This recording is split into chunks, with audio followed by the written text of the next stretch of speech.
Hey gang, I know I said there wasn't going to be a third video, and I didn't really lie. I mean, this is really part of the second video.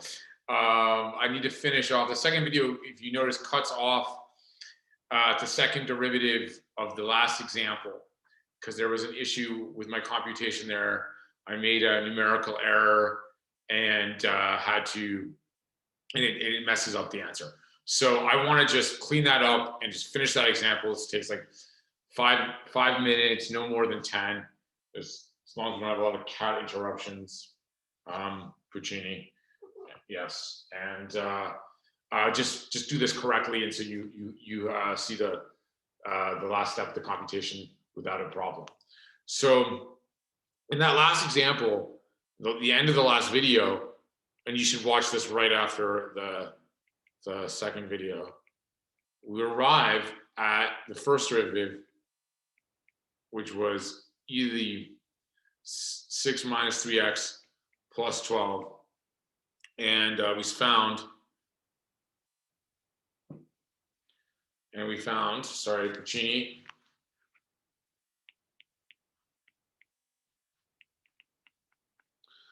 that f prime at 2/3 is 0, and we want to use the second derivative test to check whether this is a max or a min.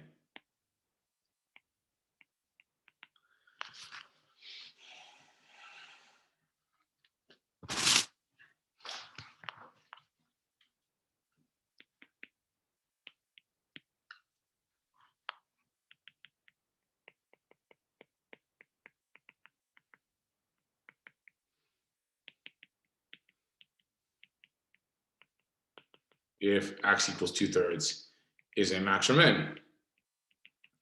Okay, so with these types of problems, the algebra of computing the second derivative can be a bit of a bear.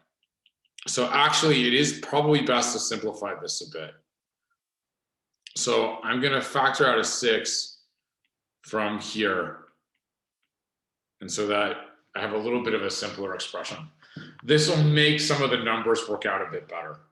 If you don't do this, it's not the end of the world, but you can make the kind of mistake that I made the first time through, where the numbers get a little bit annoying.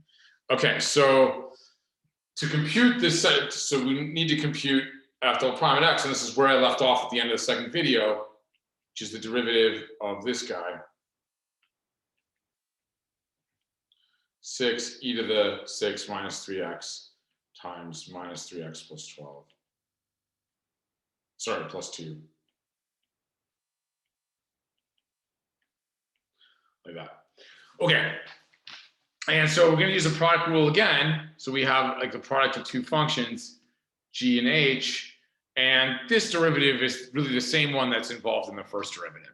So I'll go through that very quickly. And I'll generally go through this computation a bit quickly because it's essentially the same computation as the computation of the first derivative with slightly different numbers involved.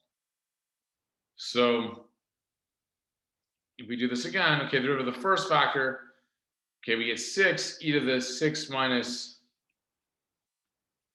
3x times the derivative of the inner function, which is minus 3, then times the second factor, minus 3x plus 2, plus the first factor times the derivative of the second factor, which is again minus 3. So we get, f double prime at x is minus 18 e to the 6 minus 3x minus 3x plus 2 minus 18 e to the 6 minus 3x. All right, so the second minus 18 right here, this comes from taking the derivative here, which is the derivative here is minus 3, right? And then just combining it, minus 3 times 6 is minus 18. Okay, so we can do some factoring to simplify this a bit. It's not actually as ugly maybe as it looks. So you get f double prime at x I'm going to factor out a minus 18 e to the 6 minus 3x, right? And I'm going to get minus 3x plus 2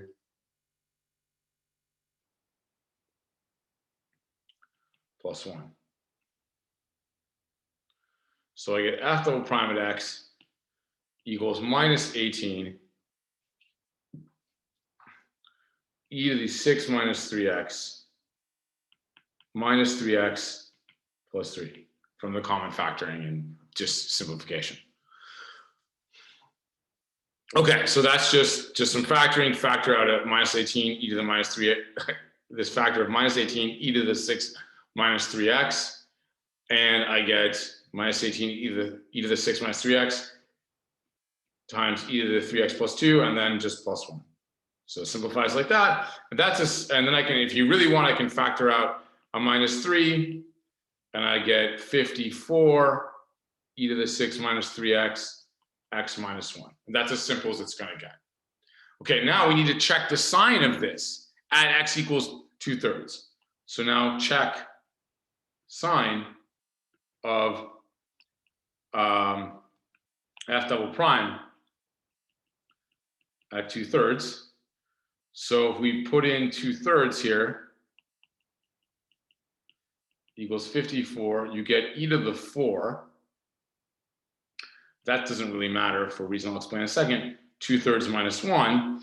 So this is equal to 54 e to the 4 times minus 1/3. Okay, now I could punch this number to a calculator and figure out what it is, but the actual value of the number doesn't matter.